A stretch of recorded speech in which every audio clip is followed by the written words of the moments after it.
नमस्कार, crime news देख रहे हैं आप और मैं हूं आप सबके साथ सोनाली सिंह। अगले आधे घंटे तक हम आपको बताएंगे बिहार झारखंड की हर वो वारदात जिसका सीधे आपसे सरोकार है। पूछेंगे पुलिस प्रशासन से सवाल, देना पड़ेगा हर एक जुर्म का जवाब, करेंगे छोटी से छोटी वारदात की गहनता से पड़ताल। तो चलिए शुरू करते हैं खबरों की पड़ताल।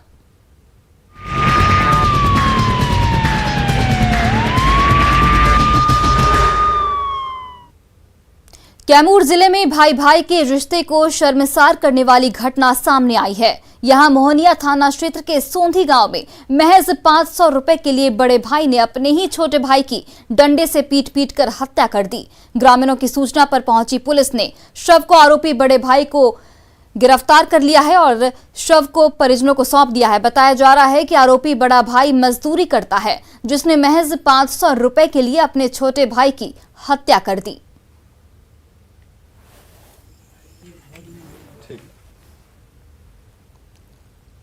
पैसे के लेकर के घटना हुआ है। कैसा पैसा?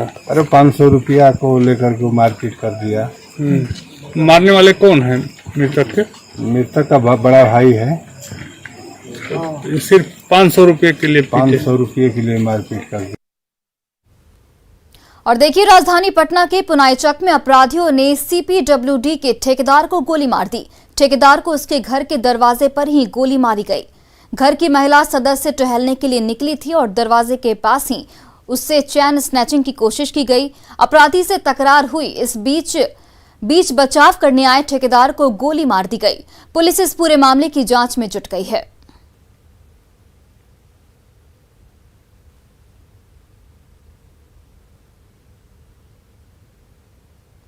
वहाँ अंदर टर्न लेना चाहे तो उधर से आके पूछा कि आंटी घर का नंबर बता दीजिए। हम लोग घर का तो नंबर नहीं है, प्राइवेट मकान है, सरकारी मकान तो है नहीं। उसके बाद वो क्या किया है कि बोला कि एड्रेस बताइए। पॉलिथीन में से कुछ निकालना चाहे एड्रेस, हम एड्रेस निकाल रहा है तो एड्रेस ना निकाल के वो पिस्टल निकाल लिया और बोला कि हल्ला नहीं करना, नहीं तो मार देंगे, हल्ला नहीं करना। उसी पर हम पूरा हल्ला करने लगे हैं, सब लोग जुटे हैं। उसके बाद हाथापाई होने लगा है, हम ही से हमको उधर ले गया है। उसके बाद मेरा जब देवर उतरे हैं सुरेश जी, तो उन पर गोली तान दिया, गोली मार दिया, मार के भाग गया। चैन वाला क्या मामला? क्या चैन छीन लिया?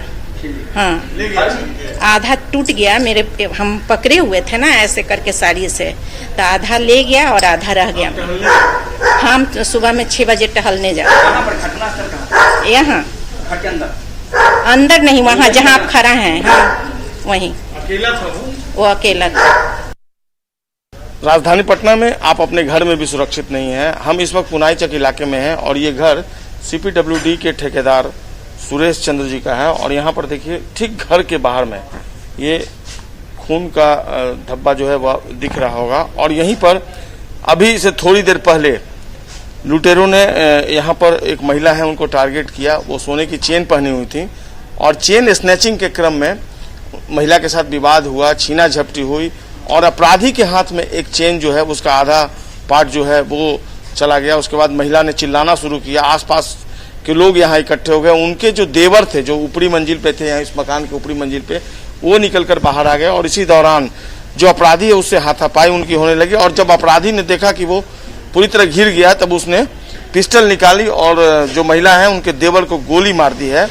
और ऐसे में कई सवाल खड़े हो जाते हैं कि एक तो दुस्साहस का परिचय दिया अपराधी ने कि किसी के घर के बाहर ठिका कर उसको टारगेट किया, उसको गोली मारी और उसके बाद जो चैन है उसको वो लूट गया। हालांकि आधा चैन ही वो लूट कर ले जा सका। फिलहाल घटना के बाद मौके पर पुलिस पहुंच गई है और पूरे मामले की छानबीन में जुटी हुई है और CCTV फुटेज जो है पुलिस उसको खंगालने में जुटी हुई है। लेकिन इस घटना ने एक बड़ा सवाल छोड़ दिया है कि क्या आप अपने घरों में भी सुरक्षित नहीं है। पुनाईचक इलाका पहले से ही सेंसिटिव रहा है और फिलहाल पुलिस पूरे मामले की छानबीन में जुटी हुई है। देखिए, यहाँ पर शास्त्री नगर थानाध्यक्ष हैं और लगातार अपने लेवल पे इन्वेस्टिगेशन कर रहे हैं। कुछ क्लू वगैरह, कुछ घटना मिली है? जल्द खुलासा हो जाएगा, हम लोग लगे हुए हैं। बिल्कुल, इनका केवल इतना कहना है कि जल्द खुलासा हो जाएगा और पुलिस इस पूरे मामले के उद्भेदन में लगी हुई है। लेकिन फिर भी पटना के लोगों से अपील है न्यूज़ 18 की, अगर आप टहलने के लिए निकलते हैं, खासकर महिलाएं, तो जो चेन है सोने का वो सुबह में पहन कर न निकलें। यह घटना उसी के कारण हुई है, उसी की परिणति है। और हम लोगों को खुद सतर्क होना पड़ेगा। हाल के दिनों में राजधानी पटना में बढ़ते अपराध की कई घटनाएं हुई हैं, जिसने पटना पुलिस की कार्यशैली पर ही बड़ा सवाल खड़ा कर दिया है। कैमरा पर्सन दीपक के साथ संजय कुमार, न्यूज़ 18 पटना। और देखिए, सासाराम अदालत ने आज एक ऐतिहासिक फैसला सुनाया है, जिसमें एक 9 साल की बच्ची के साथ दुष्कर्म करने के बाद उसकी हत्या करने वाले आरोपी को कोर्ट ने फांसी की सजा सुनाई है। सासाराम के हर वर्ग के लोगों ने कोर्ट के इस फैसले का स्वागत किया है।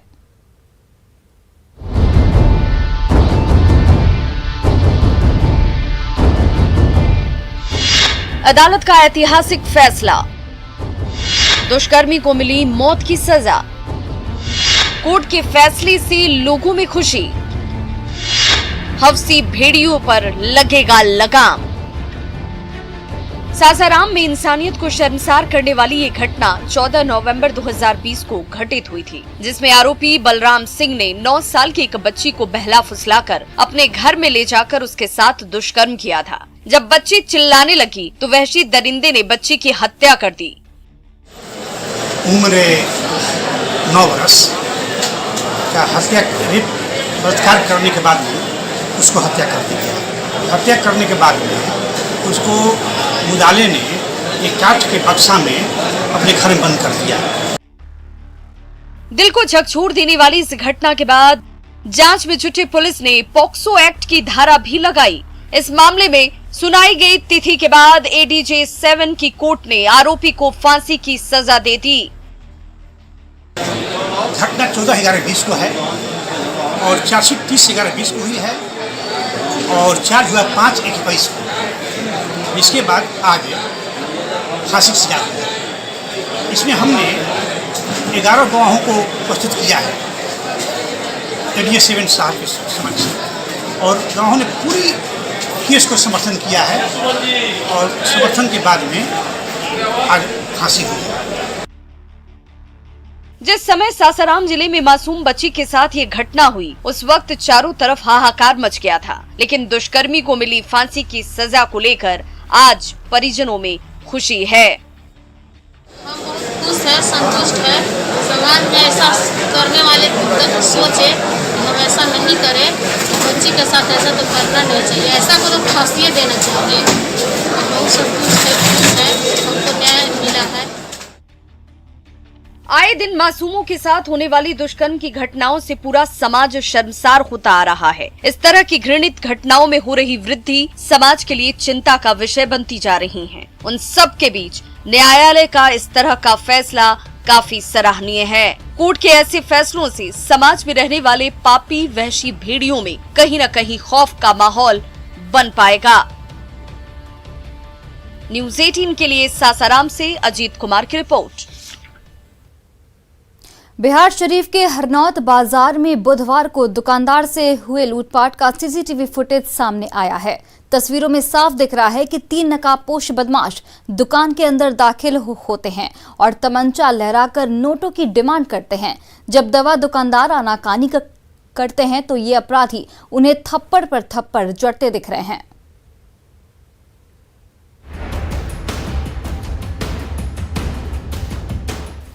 बिहार शरीफ के हरनौत बाजार में बुधवार को दुकानदार से हुए लूटपाट का सीसीटीवी फुटेज सामने आया है। तस्वीरों में साफ दिख रहा है कि 3 नकाबपोश बदमाश दुकान के अंदर दाखिल होते हैं और तमंचा लहराकर नोटों की डिमांड करते हैं। जब दवा दुकानदार आनाकानी करते हैं तो ये अपराधी उन्हें थप्पड़ पर थप्पड़ जड़ते दिख रहे हैं।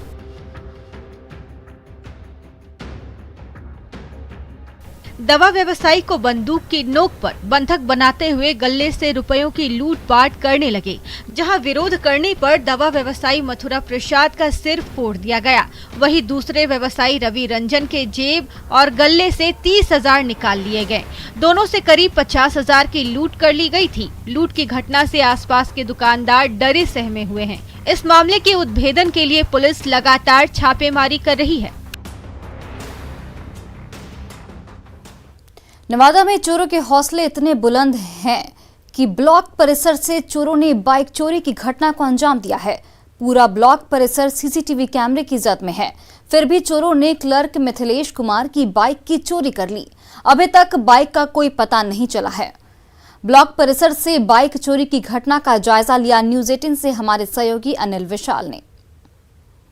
नवादा जिले के अलग अलग हिस्से से बाइक की चोरी हुआ करती थी, मगर अब यह सिलसिला उस स्थान से शुरू हुआ है जो जिले का सबसे ज़्यादा हाईली सिक्योर्ड इलाका माना जाता है। जी हां, हम बात कर रहे हैं नवादा समाहरणालय की, जहां 29 तारीख की देर शाम से समाहरणालय कर्मी की ही बाइक चोरी होती है। और यह वही पीपल का पेड़ है जहां 29 तारीख की देर शाम से समाहरणालय कर्मी की बाइक की चोरी होती है। आप सहज ही इससे अंदाज़ा लगा सकते हैं कि ज़िले का सबसे हाईली सिक्योर्ड इलाका है और यहाँ ज़िले के डीएम एसपी से लेकर तमाम वरीय पदाधिकारी की वाहन लगती है। और इस स्थान से जब बाइक की चोरी होती है तो इससे आप सहज ही अंदाज़ा लगा सकते हैं कि अन्य स्थानों की क्या स्थिति होगी।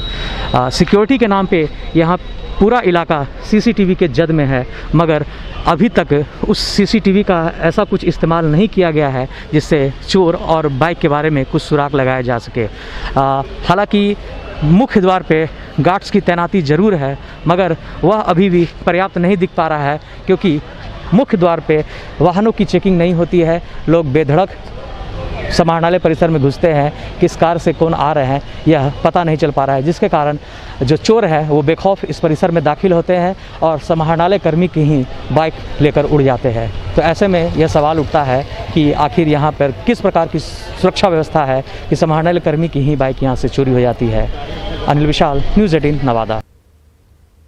और देखिए, सीबीआई ने पंजाब नेशनल बैंक से 47.97 करोड़ की धोखाधड़ी को लेकर आम्रपाली बायोटेक और उसके निदेशकों के खिलाफ प्राथमिकी दर्ज की है। सीबीआई से मिली जानकारी के अनुसार पंजाब नेशनल बैंक की शिकायत पर एजेंसी ने सुनील कुमार, सुधीर कुमार चौधरी, राम विवेक सिंह, सीमा कुमारी और सुनीता कुमारी के खिलाफ केस दर्ज किया है।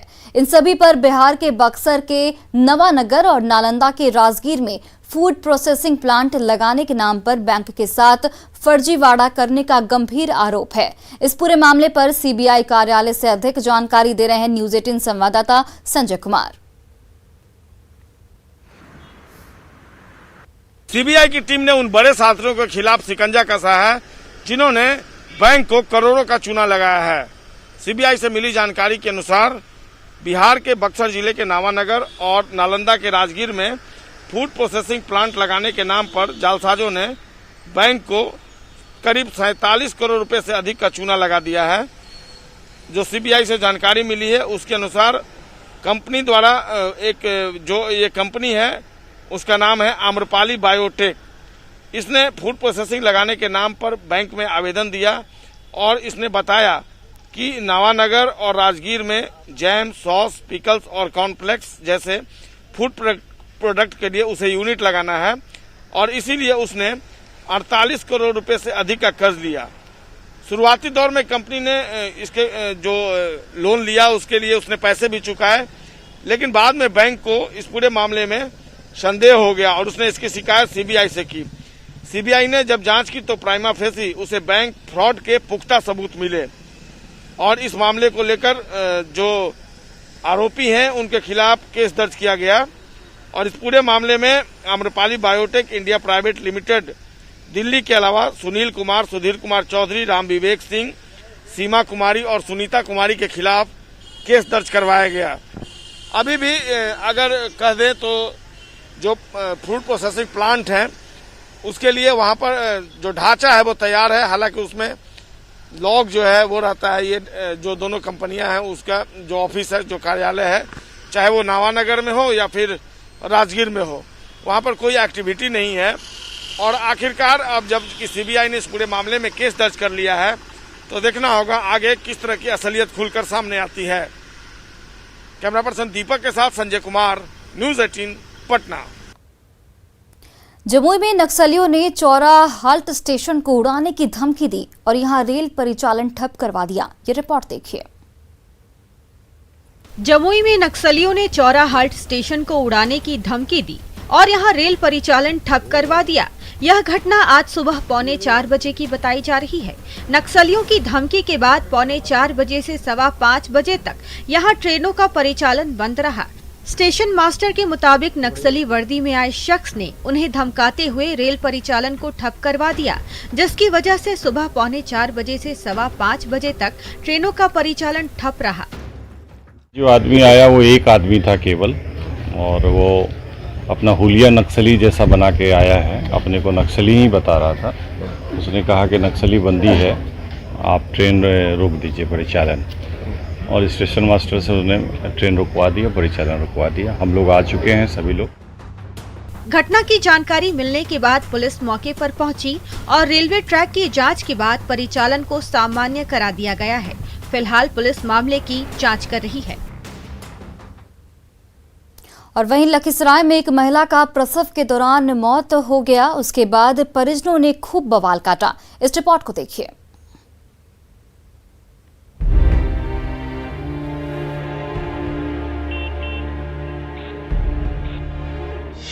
लखीसराय में मौत पर बवाल, प्रसव के दौरान महिला की मौत पर मचा कोहराम।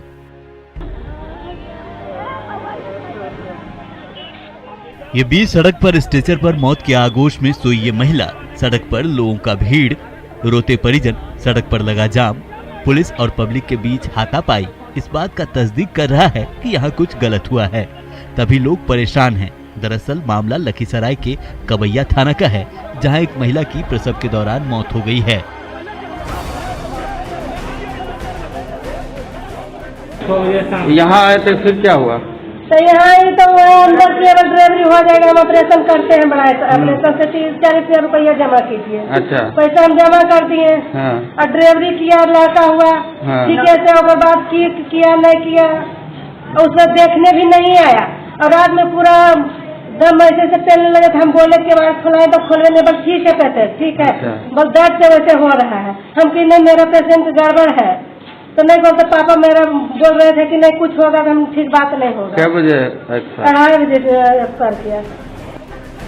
वहीं पीड़ित परिजन ने आरोप लगाते हुए बताया कि बेलोरी निवासी शीलम कुमारी प्रसव के लिए सदर अस्पताल पहुंची थी, लेकिन सदर अस्पताल में प्रसव नहीं होने की बात बताने के बाद मौके पर मौजूद सायुंपन के कर्मी बहला फुसलाकर उसे अपने क्लिनिक ले गए, जहां एक बच्चे के जन्म के दौरान शीलम कुमारी की मौत हो गई। हॉस्पिटल ले गए थे, सरकारी हॉस्पिटल?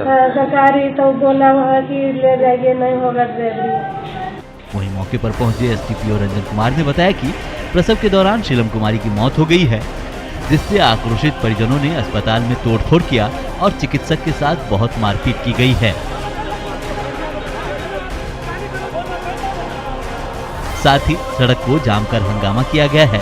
फिलहाल सड़क पर जाम हटाकर शव को पोस्टमार्टम के लिए सदर अस्पताल भेज दिया गया है और आगे की कार्रवाई की जा रही है।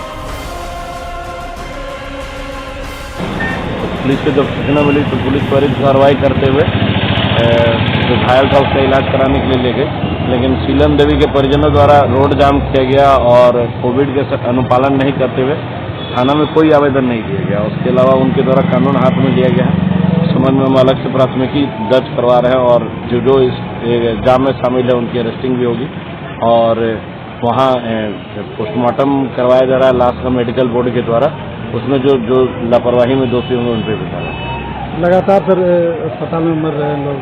देखिए अस्पताल प्रशासन में है का जो है उसके बारे में सत्यापन होगा कि अस्पताल में भी कौन कौन इसके दोषी हैं, उनके लिए उनके वरीय पदाधिकारी को रिपोर्ट किया जाएगा। बहरहाल इस घटना ने लोगों को भी चिंता में डाल दिया है कि आखिर वो अपना इलाज कहां कराएं। सरकारी अस्पताल में बेहतर व्यवस्था नहीं मिलती है तो लोग प्राइवेट क्लिनिक की ओर कूच करते हैं। अगर प्राइवेट क्लिनिक में भी ऐसी घटना सामने आने लगे तो आखिर लोग जाएं कहां। इसमें पीड़ित परिजनों को भी कानून अपने हाथ में नहीं लेना चाहिए था और सड़क जाम नहीं करना चाहिए था। ये कहीं से भी जायज नहीं है। अब जरूरत है कि इस मामले का सही से जांच हो और आरोपी पर कार्रवाई की जाए। न्यूज़ 18 के लिए लखीसराय से राकेश कुमार की रिपोर्ट। और देखिए, मुंगेर में पंचायत चुनाव को लेकर एक बार फिर से हथियारों की मंडी सजने लगी है। मुंगेर पुलिस ने कार्रवाई करते हुए 4 पिस्टल, 8 मैगजीन और 1,80,000 रुपए के साथ कैमूर का खरीदार और मुंगेर के तस्करों को भी गिरफ्तार किया है। तस्करों के निशानदेही पर मुफस्सिल थाना क्षेत्र में पुलिस को एक बड़ी सफलता मिली है। 2 तस्कर के घर में संचालित 2 मिनी गन फैक्ट्री, कट्टा सहित कई उपकरण बरामद किए गए हैं। एसपी ने इस पूरे मामले में बताया कि आगामी पंचायत चुनाव को देखते हुए मुंगेर पुलिस ने विशेष चौकसी की जा रही है।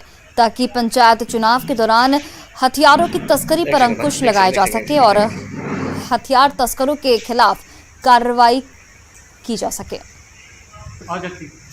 4 है और नगद राशि भी मिला 1,80,000 रुपये, दौलतपुर पेट्रोल पंप के पास मिला है। और जो मोहम्मद खुर्शीद आलम जी है, इनको पूछताछ करने पर उन्होंने बताया कि पूछताछ करके उनको जब घर में छापेमारी किया तो 2 मिनी गन फैक्ट्री जो आप दिखा रहे हैं, जो सामान मिला है वो मिला और उसके साथ एक देसी पिस्टल भी मिला। वहीं मुजफ्फरपुर के हल्था ओपी क्षेत्र में आपसी विवाद में मुखिया पति को गोली मारने का मामला सामने आया है। घायल अशोक दास के पेट में गोली लगी है। घायल का इलाज बैरिया के एक निजी अस्पताल में चल रहा है। घटना के प्रत्यक्षदर्शी ग्रामीण मुकेश भगत ने बताया कि पंचायत समिति सदस्य कृष्णा सिंह ने अशोक दास को गोली मारी है। मुकेश भगत ने बताया कि वे सभी लोग तेतरी गांव में एक चिमनी पर ताश खेल रहे थे। इसी दौरान बाइक से 4 से 5 लोगों के साथ कृष्णा सिंह आया और फायरिंग करने लगा। घायल अशोक दास समस्तीपुर जिले के सैदपुर पंचायत के मुखिया मालती देवी के पति हैं। हम लोग बैठ कर ताश खेल रहे थे रूम में, वो आया है और केवाड़ी को खोला है और गोली मारने लगा तो केवाड़ी बंद कर दिए। बंद किया तो 2 होकर मारा था, हमारा बगल से निकल गया गोली। फिर केवाड़ी सटा रहे थे तो उस 2 को मार दिया। कितने लोग आए हुए थे? कितने 5-6 आदमी था वो। वहीं धनबाद में जज उत्तम आनंद की हत्या की गुत्थी सुलझाने में जुटी एसआईटी पूरी ताकत के साथ कार्रवाई कर रही है। एडीजी संजय लाडकर के नेतृत्व में एसएसपी कार्यालय में मैराथन बैठक हुई, जिसमें आईजी, डीआईजी और एसएसपी के अलावा पड़ोसी जिलों के भी आला पुलिस अधिकारी मौजूद रहे। करीब 8 घंटे तक चली मैराथन बैठक में पकड़े गए दोनों आरोपियों को भी एसआईटी के सामने पेश किया गया, जिनसे पूछताछ भी की गई। इस दौरान कई अहम खुलासे भी हुए। इधर आज भी एसआईटी की बैठक हो सकती है, जिसमें जांच की आगे की रणनीति पर मंथन किया जा सकता है।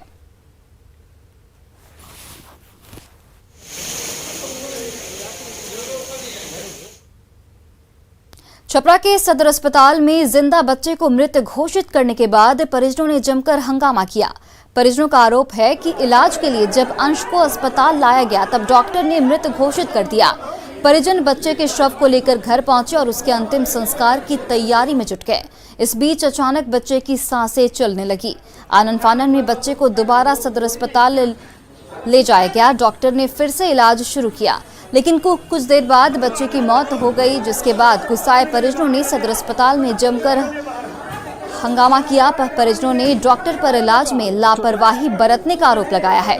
हालांकि सूचना मिलने के बाद मौके पर पहुंची पुलिस ने किसी तरह परिजनों को समझा बुझाकर शांत कराया।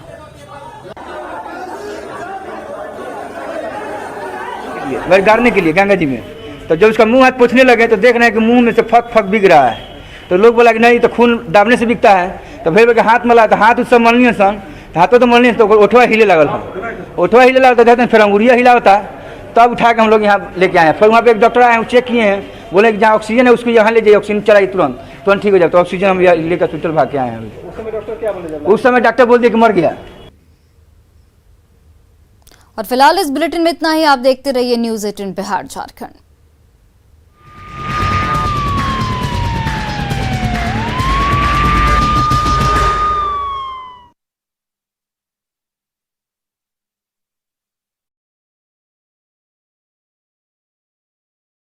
लेकिन वीडियो में जिस